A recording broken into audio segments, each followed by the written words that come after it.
Welcome to the Washington Watch News Desk. I'm Sarah Holliday with today's top stories. The U.S. military struck an alleged drug boat from Venezuela on Tuesday, killing 11 people involved in drug smuggling.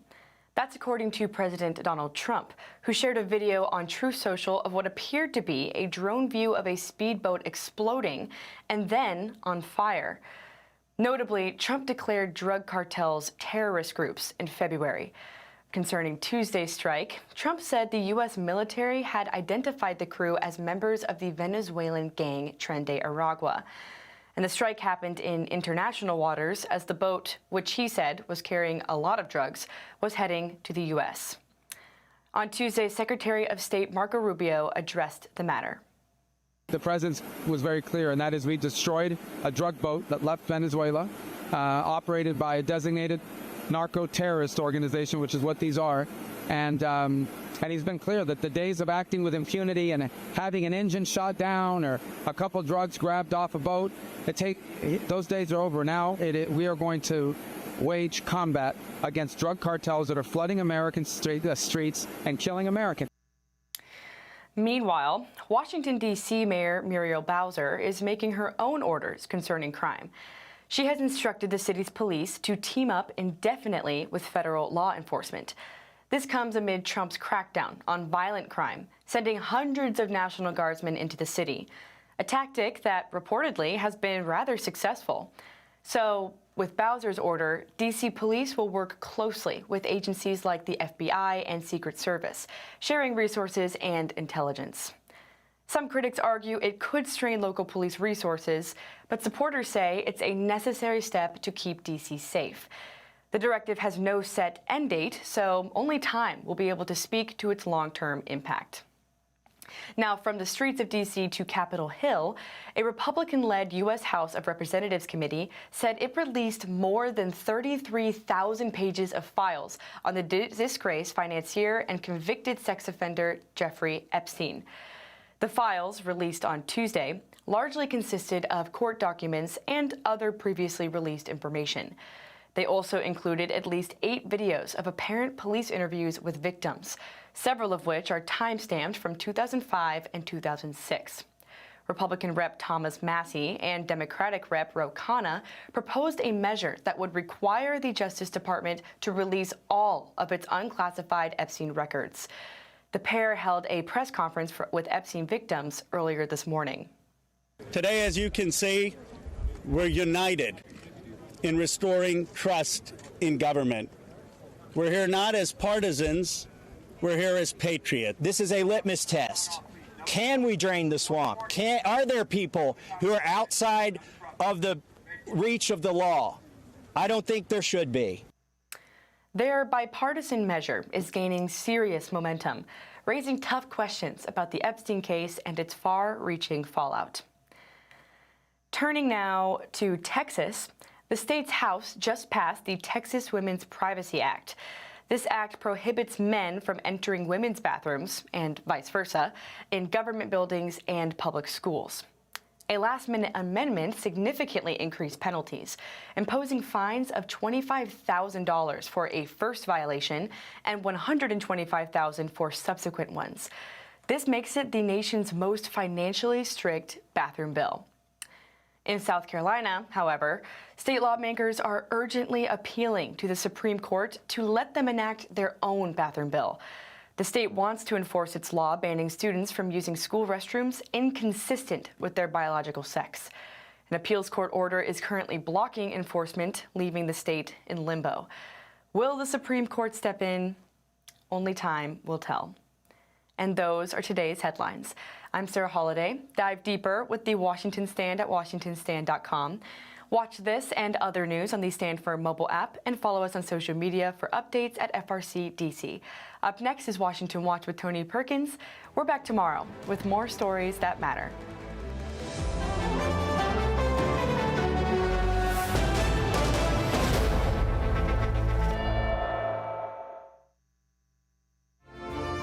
From the heart of our nation's capital in Washington, D.C., bringing compelling interviews, insightful analysis, taking you beyond the headlines and sound bites into conversations with our nation's leaders and newsmakers, all from a biblical worldview. Sitting in for Tony is today's host, Jody Heiss.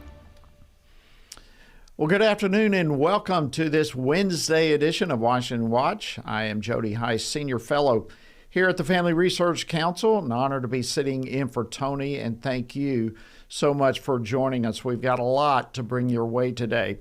Over 33,000 pages of records related to the late and infamous Jeffrey Epstein were made public yesterday through the House Committee on Oversight and Government Reform in cooperation with the Trump administration, and apparently that's not the end of it. The DOJ has produced nearly 34,000 pages of documents with more to come. These documents are now accessible on our website. We put every single document on the website. The Epstein estate will begin producing documents on September 8th. The committee is operating at an unprecedented pace and doing the work the right way. That was the chairman of the Oversight Committee, James Comer, earlier today. And Florida Congressman Greg Steube, who is a member of the House Intelligence Committee, will join me in just a few moments to talk about the release of those documents. Meanwhile, the leaders of China, Russia, and North Korea made their first ever public appearance together during an elaborate military parade in Beijing. And although he suggested that the three countries were conspiring, President Trump says he's not concerned. I thought it was a beautiful ceremony. I thought it was very, very impressive. But I understood the reason they were doing it, and they were hoping I was watching, and I was watching. My relationship with all of them is very good. We're going to find out how good it is over the next week or two. Well, if China, Russia, and North Korea were indeed hoping that President Trump was watching, what message were they trying to send to the United States? I'll discuss this with Asia expert Gordon Chang a little bit later in the program. And speaking of messages, wow, what a powerful message the Trump administration sent when the U.S. military forces conducted a strike against narco-terrorists who were reportedly transporting illegal narcotics in a boat traveling in the southern Caribbean. The president's been very clear that he's going to use the full power of America and the full might of the United States to take on and eradicate these drug cartels, no matter where they're operating from and no matter how long they've been able to act with impunity. Those days are over. That was Secretary of State Marco Rubio talking yesterday, and we'll be discussing this a little bit later in the program when I'm joined by North Carolina Congressman Brad Knott, who is a member of the Homeland Security Committee. And also part of today's program, Missouri Congressman Eric Burleson will join me. He'll be giving an update on the government funding fight that Congress will be heavily engaged in this month. And then I'll also be joined today by FRC's Kana Gonzalez. We'll be talking about a long-time Democrat pet project that has now made its way into the must-pass National Defense Authorization Act. So we've got a lot to bring your way today. We're going to get to as much of it as we can. If you miss any of it, our website, of course, TonyPerkins.com. Lots of resources also available there for you.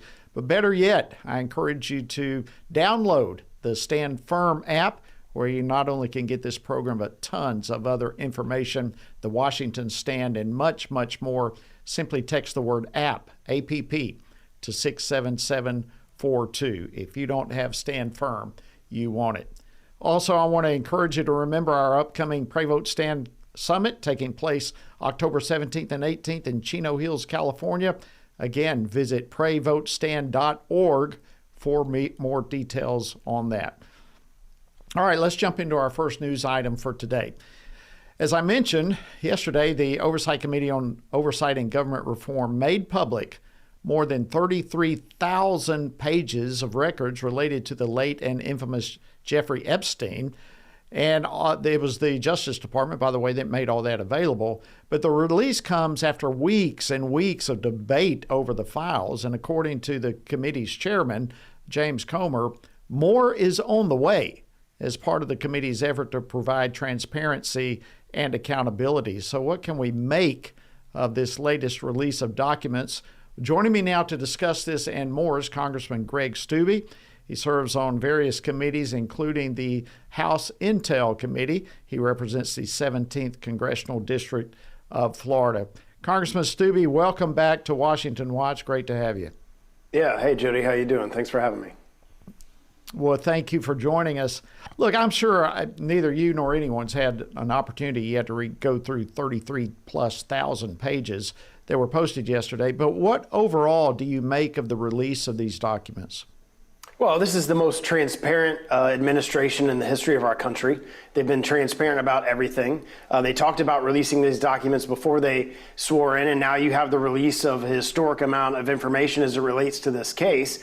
And you have a situation where the previous administration had all of this information, and under 4 years of the Biden administration, they refused to provide this information to the public and to Congress. So you have the most transparent administration in the history of our country. Like you said, we're not going to have, we haven't had time to dig through all of these details, but I'm sure the press is doing that. And if there's information that's going to be provided to the public from the press from going through those documents, they will. The DOJ is not done in providing that information.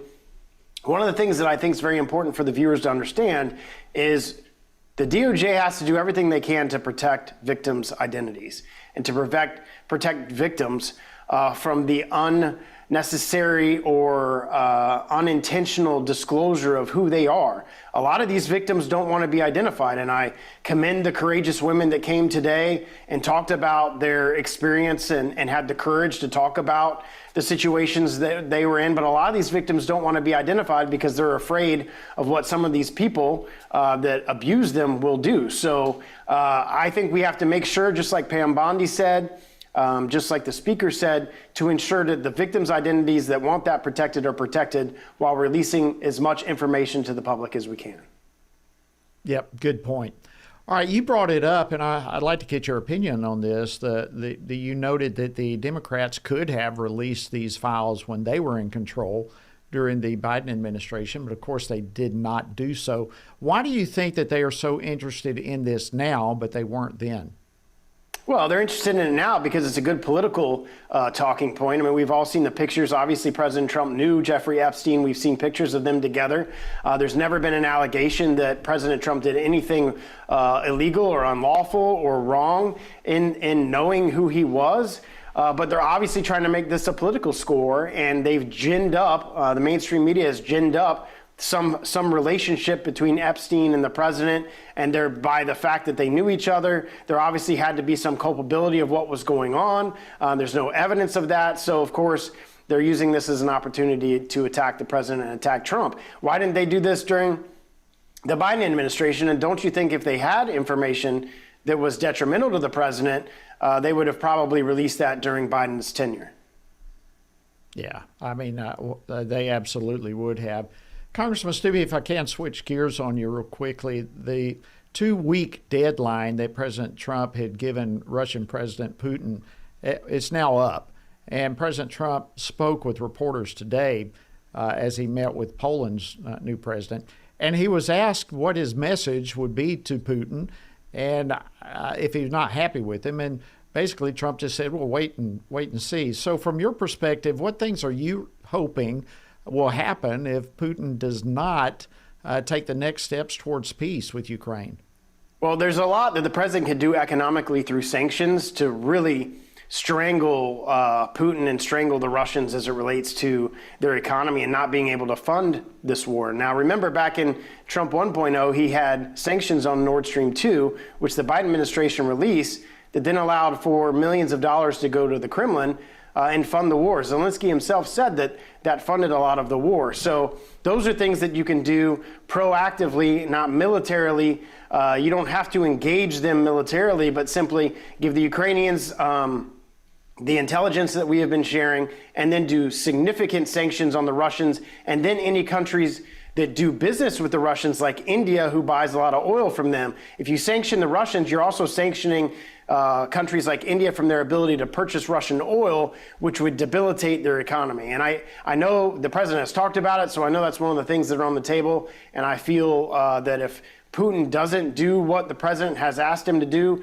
isn't willing to come to the table and have some type of peace accord between the Russians and the Ukrainians, that's going to be the next step for President Trump, is to institute significant economic sanctions on the Russian regime. I know Putin now is offering a meeting with Zelensky in Moscow. Of course, that's not going to happen. In fact, it would probably be very dangerous for Zelensky. There have been a number of other neutral states that have offered those type of meetings. What's your general take of where things stand right now between Russia and Ukraine? Are we going to see peace, do you think? I mean, if anybody can get it done, President Trump can get it done. You can tell that the president has been very frustrated with Putin. I'm certainly, both sides are going to have to give up significant things for there to be peace. Ukraine's going to have to give up some land in order for the Russians to stop aggression, and the Russians are going to have to give up a lot of things. And if either side's not willing to do that, then you're going to have this continuation of a 3-year war that never would have happened. But for if Trump was in the White House, none of this would have ever happened, because the Nord Stream 2 sanctions would have never gotten released. So I think both sides are going to have to obviously give up a lot in order to end the casualties and the loss and the suffering. Hopefully they're willing to do that, but if not, you have the strongest president in American history that's willing to put significant sanctions on the Russians to be able to at least bring them to the table for peace. I'll be discussing this particular question a little bit further in the next segment, but I'd love to get your thoughts on it. The first time joint appearance of Putin, as well as the leaders of China and North Korea. What are your thoughts with that? Look, on the Intel Committee, we had a hearing about, 3 to 6 months ago on threats to the United States. The Chinese Communist Party is the #1 national security threat to the United States. You have the Russians, the Chinese, and obviously North Korea, who is also another axis of evil, all working together. That's clear as what's going on. They do not stand for the interests of the United States. They stand for the interests of communism, fascism, socialism, and that's not what we stand for here in America. So obviously, they are a threat to the United States. They're obviously working together, both economically and militarily, and sharing and selling not just information, but assets to each other. So obviously, we have to keep an eye on what's going on and what the Chinese and the Russians plan on doing. A lot of that's going to hinge on what happens in Ukraine. There's been a lot of talk about what China's going to do as it relates to Taiwan. So we'll just have to sit back and wait. But I'm very happy that we have a president in the White House who can make decisive actions and act if necessary. And less than a minute left. Just you and Senator Mike Lee have introduced the Department of War Restoration Act. Real quickly, why is that needed? Look, we got to bring the department back to what it was initially intended. So over 100 years of history prior to World War II, it was called the Department of War. Obviously, you've seen the attack that we did in Iran. You've seen this administration use the Department of War for the defense of our nation and for the national security and safety and security of the American people. Something the president feels strongly about. I agree with them. I think we need to go back to the historic founding and what that department really stands for. It stands for defense as well, but we obviously are planning operations to be able to protect our people.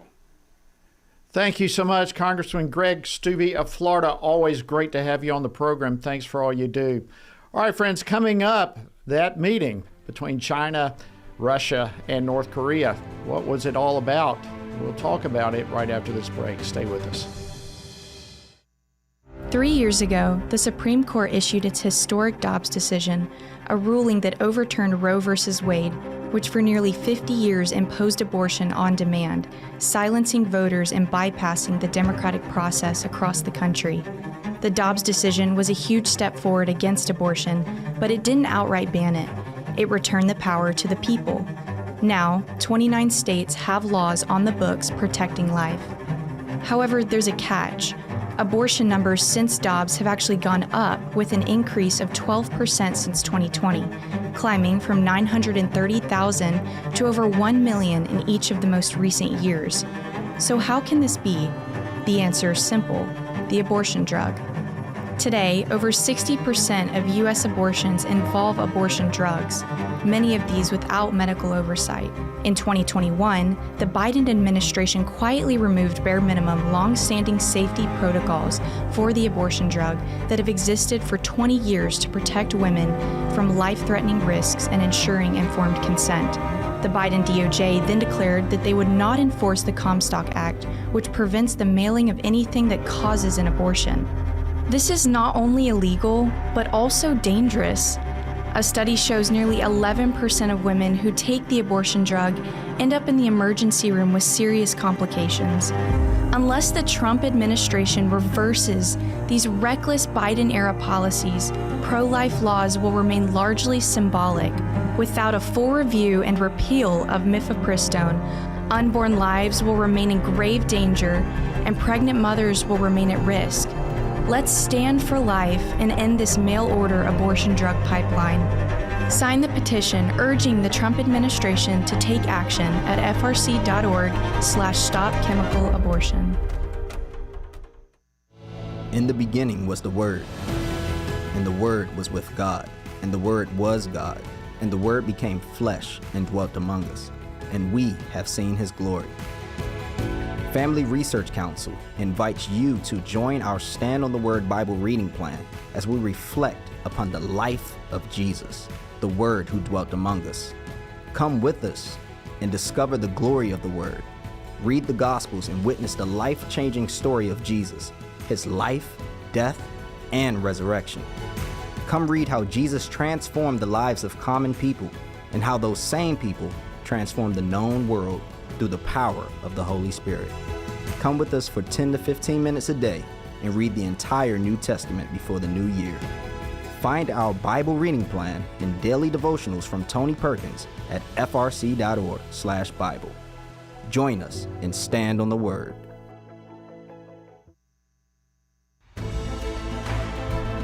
Welcome back to Washington Watch. Good afternoon to you. I'm Jody Heiss filling in today for Tony. And again, thank you for joining us. All right, earlier today, China's Xi Jinping, along with Russia's Vladimir Putin and North Korea's Kim Jong-un were gathered together for an elaborate military parade in Beijing. It actually marked the first time that the three men were seen together in public, and it was the first time that North Korea's dictator attended a multilateral diplomatic event since he first assumed power back in 2011. Now, the Kremlin is claiming that the three countries were not conspiring, as President Trump suggested, but the public display definitely sent a message to the U.S. as well as the Western-led international order. So what was the message that they sent? Here to discuss this with me is Gordon Chang. He's a senior fellow at the Gatestone Institute and author of Plan Red, China's Project to Destroy America. By the way, you can follow him on X. His handle is at Gordon G. Chang. Gordon, welcome back to Washington Watch. Thank you for joining us. Well, thank you so much, Jody. All right, I think this is pretty big news, a big deal. How significant was this gathering of these three leaders? Well, this was symbolic. It showed that these three hardline states are forming an enduring partnership. And we know that because they're all fighting in Ukraine, for instance. Both China and North Korea actually have soldiers in Ukraine. So that's the first message. But China's message really is that China is now driving events in the world. It is dominant, and that the United States is finished. Now, President Trump doesn't believe that. I don't believe it's true, but that is China's message. And China is waging an effective information warfare campaign against us, and we're not doing that at all. We have sort of surrendered in that domain, especially with Radio Free Asia being crippled. So this is important for us to counter those messages in some way. If President Trump doesn't want those information agencies, he's got to do something else to counter China's narrative, because China's narrative is actually resonating in many parts of the world. It shouldn't, but it is. Yeah, so that's kind of my next question. Did these three countries, China, Russia, and North Korea, did they benefit from this public appearance today? I think what they benefited was essentially the appearance of strength. And that was sort of like, remember Osama bin Laden said that when people see a strong horse and a weak horse, they always pick the strong horse. Well, that's really what we were seeing today, that China was putting on a display of being the strong horse. Now, I actually don't think that's true. I think that both China and Russia are fragile states. And they're doing this because, as Sun Tzu, the ancient Chinese strategist, said, when you are weak, appear strong. And that's what China was doing. It was trying to appear strong. I'd like to go a little bit further into that because I think that's a powerful point that needs to be underscored. But it is also true at the same time that these three countries do want to see the downfall of the Western-led international order. Is that a fair statement? Absolutely. Now, they have somewhat inconsistent goals. China wants to rule the world and the near parts of the solar system. Vladimir Putin wants to reconstitute the Russian Empire at its greatest extent. Now, those two goals are contradictory, but nonetheless, they see, both Vladimir Putin and Xi Jinping see that their interests at this time coincide. They identify the same enemy, which is the United States, and they certainly want to take down the international system. So this is, people say it's a marriage of convenience. Yeah, but don't diminish it, because this marriage of convenience is actually making progress, as we see in a couple parts of the world where there are wars: Eastern Europe, Middle East, and North Africa, where there are insurgencies that resemble wars, plus the brush fires in Asia itself. So this is a very dangerous time for us. Yeah, if nothing else, the intimidation factor that the world sees with those three together, I think, is a significant thing, although maybe more bark than bite. But let's go back to what you were talking about, the way in which these countries themselves are pretty vulnerable. Elaborate on that a little bit more, if you would, please. Yeah. I mean, Russia's economy has really been crippled by the war. People will say that they've got maybe a year left. I don't know. But clearly we see signs of economic failure. China is not growing at the 5.2% pace that they claim for the second quarter of this year. It's got an economy which is about zero growth, maybe a little bit more or less. But the problem for China is it needs robust growth to pay back all the debt that it accumulated in the last couple decades in order to escape the global financial crisis in 2008. We see price deflation, which is a real sign of economic failure. This is an economy in China now that has really no way to rescue itself. So this is a time when Xi Jinping, or whoever's running China at the time, because there is a lot of turmoil at the top of the Chinese political system, this is a time when Chinese leaders could see it in their interests to either start or to continue a war. And so therefore, we've got to be concerned that their interests are not ours. Our interest is to maintain peace and stability. Theirs is to take down the world, which sometimes means war. I wish we had a little bit more time to go into some of this, but President Trump said during an interview yesterday that he was not concerned at all about China and Russia's possibly forming an axis against the United States. But should he be concerned with what's taking place? I think so, because these two powers, they've already roiled Eastern Europe.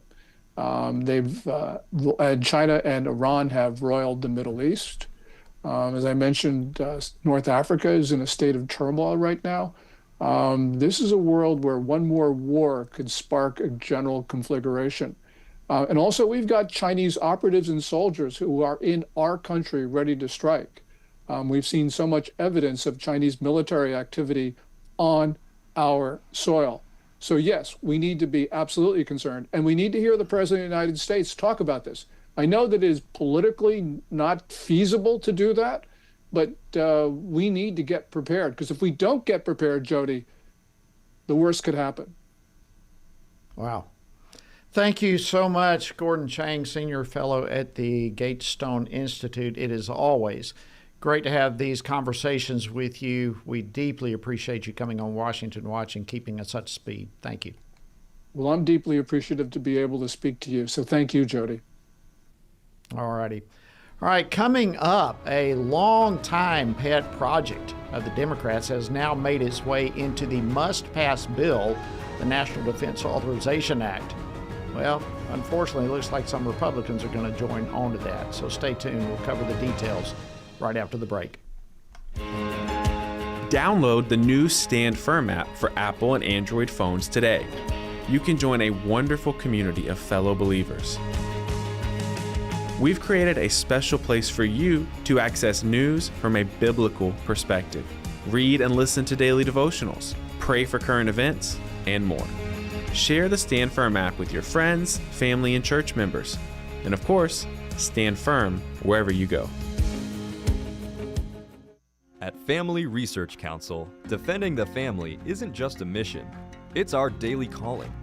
Every team member at FRC uses their God-given talents to stand for biblical truth, protect life, and uphold religious freedom. Here at Family Research Council, we face many threats to the family, threats that have been with us for some time. Abortion, the gender ideology threat, the attacks on marriage, the attacks on parental authority, and the attacks on religious freedom. We have to promote, support, strengthen, and incentivize family growth so families take their place in society in a place of honor. I'm defending the family by working in the Center for Biblical Worldview to provide cutting-edge research and resources for pastors, ministry leaders, and Christian parents. Through my work at the Washington Stand, I passionately defend what God has defined for marriage and family. I don't see the Washington Stand as just a place to talk about cultural events. It's a place to share biblical truth. It's a perfect outlet to advance and defend what God has defined as good, true, and beautiful. Because of you, we're able to frame things in such a way that help Christians stand for truth on the things that matter most, like life, faith, family, and freedom. Thank you for standing with us. Thank you for your support. It is so critical to the work that we at Family Research Council are doing day to day as we support and strengthen the family. So thank you.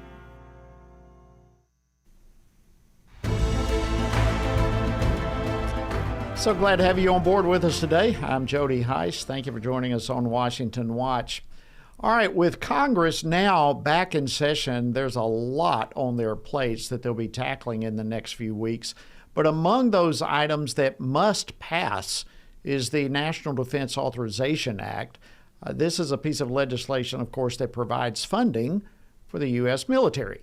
That's why it's a must-pass bill. Well, this week, the Senate is taking up their version of the NDAA, and next week, probably, the House will be taking up their version.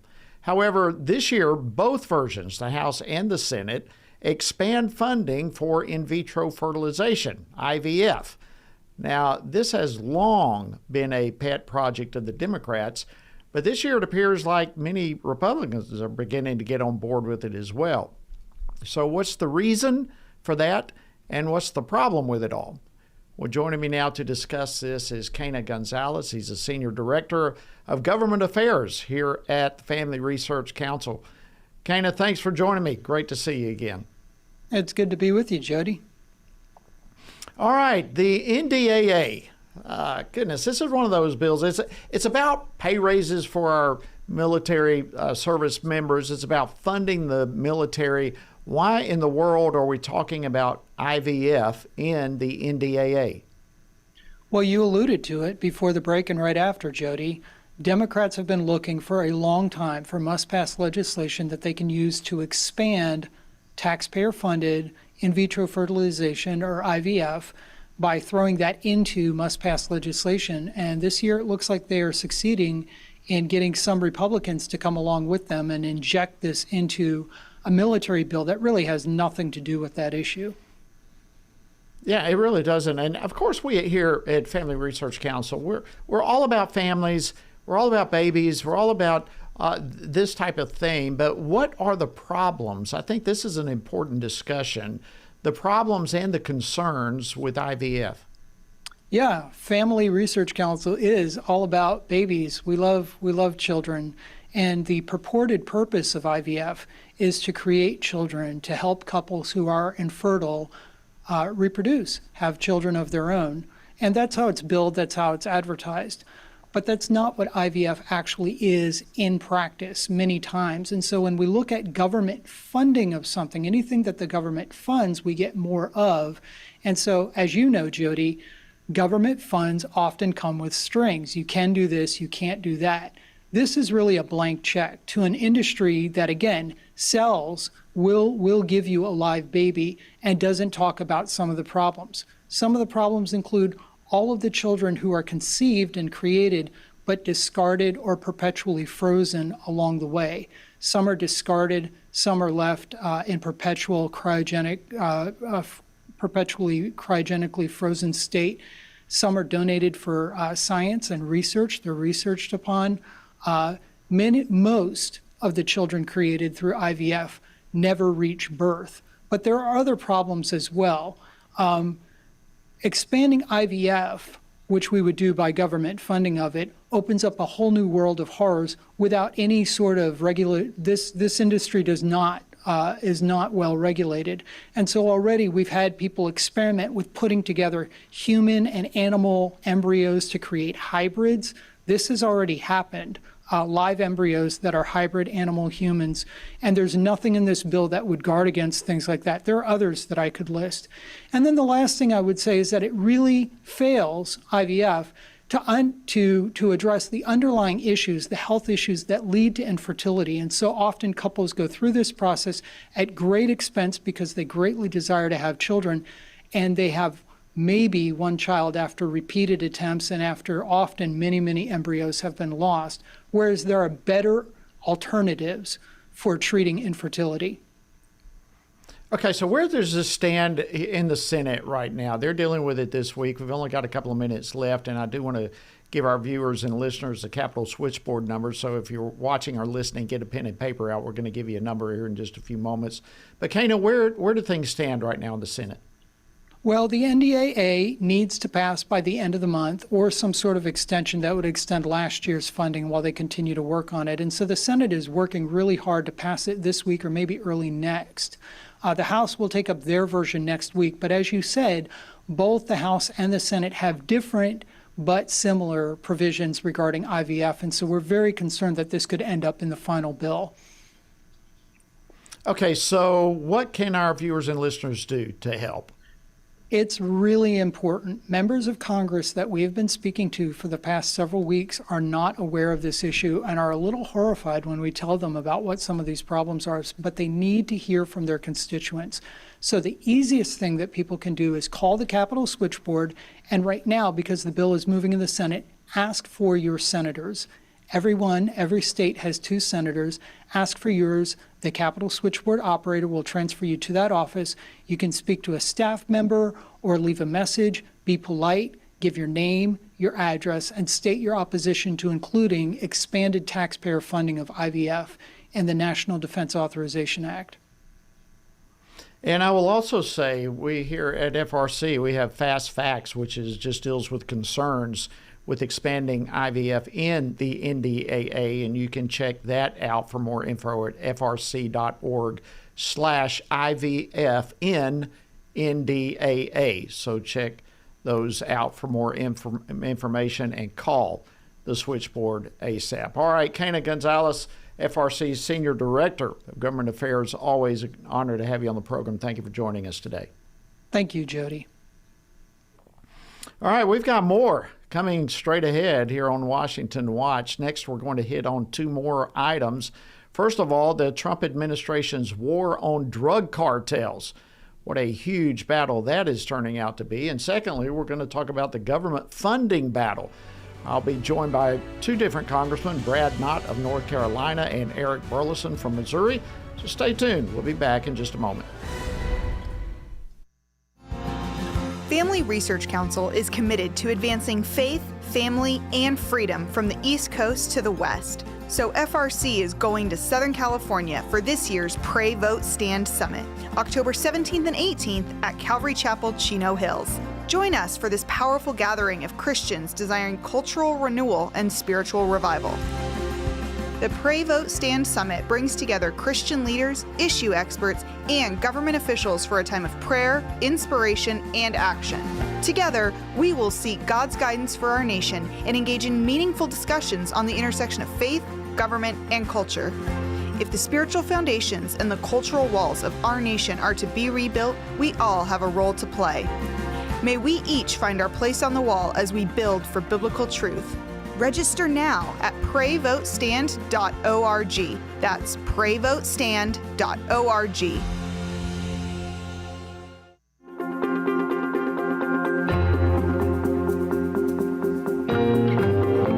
Jennifer, it's so exciting to be here with you today talking about our new book, Embracing God's Design. Who is actually going to benefit from reading this book in your view? There's so many different audiences that can benefit. The first one are counselors themselves, right? Because we have some material in there where we really address the gender dysphoria diagnosis and what is wrong with it. We have information for people who are wanting to go back to embracing God's design for their life. This is really magical to have the therapist and the individual who suffered come together and write about why this is happening and why we're seeing this. And we brought all of that experience to the table. We want to see people walking in the fullness of who God has called them to be and not a false identity. Order today at embracethedesign.com. How should Christians think about the thorny issues shaping our culture? How should Christians address deceitful ideas like transgenderism, critical theory, or assisted suicide? How can Christians navigate raising children in a broken culture, the war on gender roles, or rebuilding our once great nation? Outstanding is a podcast from the Washington Stand dedicated to these critical conversations. Outstanding seeks to tear down what our corrupt culture lifts up with an aim to take every thought and every idea captive to the obedience of Christ.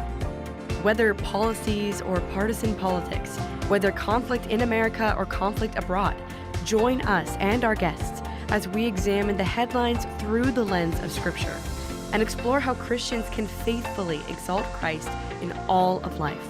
Follow Outstanding on your favorite podcast app and look for new episodes each week. Good afternoon. Welcome back to Washington Watch. Great to have you joining us. I am Jody Heiss filling in today for Tony. Let me just say, sometimes I forget between our viewers and our listening audience, we had the number for the switchboard up on the screen, but those of you who are just listening only obviously could not see that. So here is the U.S. Capitol switchboard. That number is 202-224-3121. Let me give it to you again, 202-224-3121, and you can call and speak to your senator about the NDAA and IVF being a part of it. And then while I've got your attention on all of this, just another quick reminder that our Pray Vote Stand Summit is coming up in October, the 17th and 18th. It's going to be in gorgeous Chino Hills, California this year. You can learn more and you can register simply by going to prayvotestand.org. prayvotestand.org. Okay, yesterday, President Trump announced that U.S. military forces had conducted a strike against narco-terrorists who were reportedly transporting illegal narcotics in a cartel boat that was traveling from Venezuela in the Southern Caribbean. President Trump said 11 were killed in that strike and that they were positively identified as narco-terrorists. They were, according to him, part of the Trinidad Aragua, a group, a transnational criminal organization from Venezuela. By the way, that is a group that the U.S. designated as a foreign terrorist organization earlier this year. Well, the president told reporters that there will be more strikes as the U.S. goes on the offense against these drug cartels. So what might this mean for the war on drugs? Well, joining me now to discuss this is Congressman Brad Knott. He's a member of the House Homeland Security Committee, and he represents North Carolina's 13th Congressional District. Congressman Knott, welcome back to Washington Watch. Thanks for coming on. Hey, Jody, it's great to be with you. All right. Look, the way, what paved all of this, let me put it this way, for this to take place was the State Department's decision last February, as I mentioned, to designate 8 cartels and the transnational organizations, but to designate these as foreign terrorist organizations. Now, Secretary of State Marco Rubio says that America has to start treating these drug cartels as armed terrorist organizations, not simply as drug dealing organizations. So what's your take on that? I fully agree with Secretary Rubio, Jody. I mean, when you look at the scale of America's pain and the harm that we have suffered because of these transnational organizations and terrorist organizations, it's really hard to quantify it. I mean, in the year 1990, just to put this into perspective, guess how many Americans died from overdosing on drugs? It was around 5,000. Since the year 2000, almost 1.5 million Americans have died from overdosing on drugs. The scale it's incalculable. And these organizations are either directly sponsored by various states like Trinidad and Venezuela, or they are indirectly sponsored because of all of the financial benefits that come to these states from American largesse, American dollars. And when you deal with this type of sophistication, you know, hundreds of billions of dollars a year make up the international drug trade. You must take them seriously. And playing defense here on our own soil, it's not as effective as it needs to be. And going on offense is a needed step, and I fully support the government doing it. Well, those are stunning figures that you gave. So what would you say to those who were against or are against the strikes that the U.S. put forth yesterday? Yeah, to anyone who is against the president taking the fight to Trinidad or the Sinaloas or any other cartel that is poisoning and corrupting the American citizenry, they need to take the shades off their eyes and again realize how grave this threat is. These terrorist organizations, these narco-terrorists, these cartel members, they're not just drug traffickers. They're human traffickers. They defraud the country. They work to undermine our sovereignty. I mean, Judge Jeanine Pirro, the U.S. Attorney for the District of Columbia, she just announced 360,000 pounds of precursor chemicals were seized at a port in Texas. That kind of scale is staggering. I mean, millions of Americans are affected every year because of the efforts of these organizations, and taking it to them, taking the fight to these organizations is essential to protect our country. Yeah, you know, I wonder if those who are opposed to the idea of striking these cartels like that, I wonder if they would be in opposition if it were, say, Al-Qaeda or ISIS or Hezbollah or something along those lines with a boatload of chemical weapons, you know, because virtually we're talking the same kind of thing, aren't we? Yes. That boat was filled with poison that is designed to kill, is designed to produce addiction. You know, the drugs that come into this country, they take lives, they take communities, they degrade families. It's really inhumane. And you hit the nail on the head, Jody. It's as though they're taking a chemical bomb in their boat. And I will say this, if the president took out Al-Qaeda, some Democrats would probably be against it. Anything he does, especially as it relates to the immigration enforcement or to the drug trafficking attacks that we're dealing with, they're against it, and they're in lockstep against anything this president does. So again, I applaud the president for going on offense here, and candidly, I think we're overdue for it. Well, you know, putting all this together, prior to serving in Congress, you actually personally worked very closely alongside law enforcement at all levels to prosecute organized crime. So this is something that's very near and dear to your heart. I mean, you have seen firsthand how harmful policies and weak law enforcement literally, as you just said, wound communities all over the country. And this had a lot to do with you even running for Congress to begin with, didn't it? 100%. What I saw as a federal prosecutor, I had cases that touched just about every corner of the country. And every community is affected by these narco-terrorists, these transnational organizations. And it is, again, I applaud the president. Taking this threat seriously, taking the fight to them, it will only strengthen our country. And again, I just go back to that fact. Almost 1.5 million Americans in 25 years. We cannot continue to use the same tactics that are obviously ineffective. And taking the fight to the narco-terrorists on their own soil, wherever they operate, that will better enable us to fight what is killing this country. And again, I stand in lockstep with the president in doing it. All right, let me switch gears with you real quickly, and then I'm going to have to run to my next guest. But a divided federal appeals court yesterday actually ruled that President Trump cannot invoke the Alien Enemies Act to swiftly deport alleged Venezuela gang members. It's pretty stunning when you think about this. But what's your response to all that from your legal background? You know, I'll be clear. This was not a total loss for the administration. They affirmed his power to deport. They affirmed a 7-day window is plenty of due process afforded to the people being deported. I do disagree with the split majority, the 2 out of 3. They said that these illegal alien criminals are not part of a predatory incursion or an invasion, and I strongly disagree with that.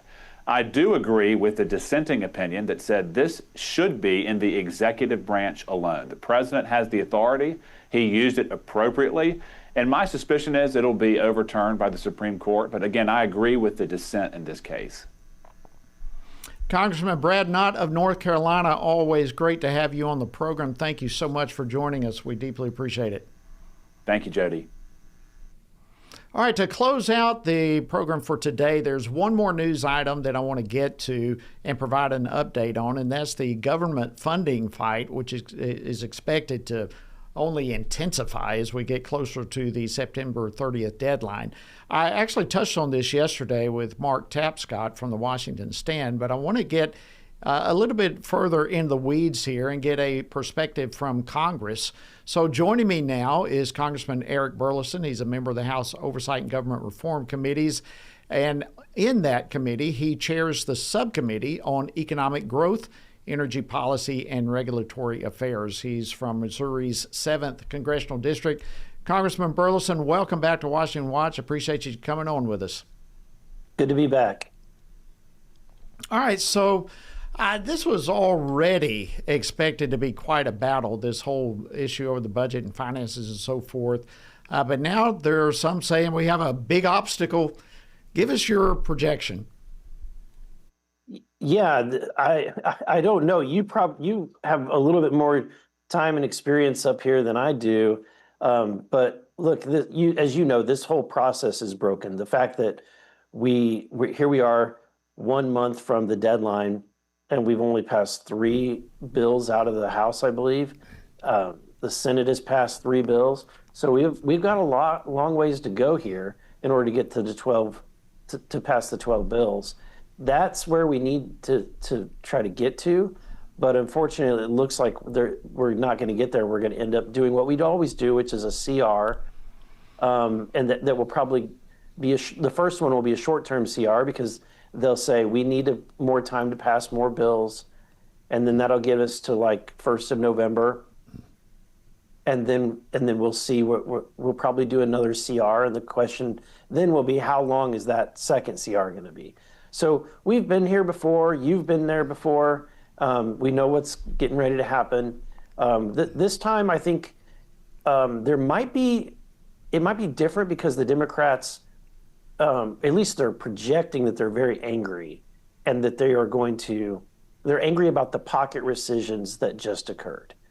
And so they're angry. They think that Trump is unilaterally making spending reductions, and therefore they're not going to negotiate on, or help us pass a CR, which means, that might be a good thing. If Democrats are never going to support a CR, that might be a good thing, because you're going to have to win over a lot of fiscal hawks in order to get the votes for appropriations. All right, so explain the pocket rescission. That's a term that's floated around a lot right now. Kind of unpack that for us. Yeah, the pocket rescission. So rescissions is something that the president has under the, I think it's the Empowerment Control Act of 1973, that allows the president, if they don't see that they're going to spend all of the money that's been appropriated, then they can submit a rescission package to Congress requesting that Congress approve these rescissions. Congress has 45 days to act, and if Congress doesn't act, then they fail, and the president has to spend the money. However, there's a loophole or some way that the law was written. If the president is within the last 45 days of the fiscal year, then Congress, if Congress doesn't act, then the rescission goes into effect. So in essence, a pocket rescission.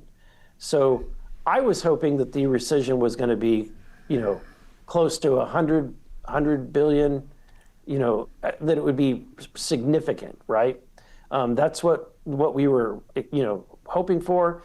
I think that this pocket rescission of about 5 billion, while it's great, it's like 4.9 billion. While that's great, I would have done a lot more.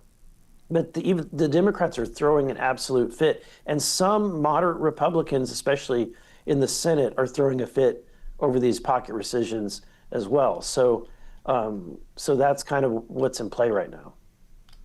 So what are some of the different scenarios that could play out this month? Are we going to see a Schumer shutdown? He's blaming Republicans. Republicans are saying the ball's in their court. What could play out this month?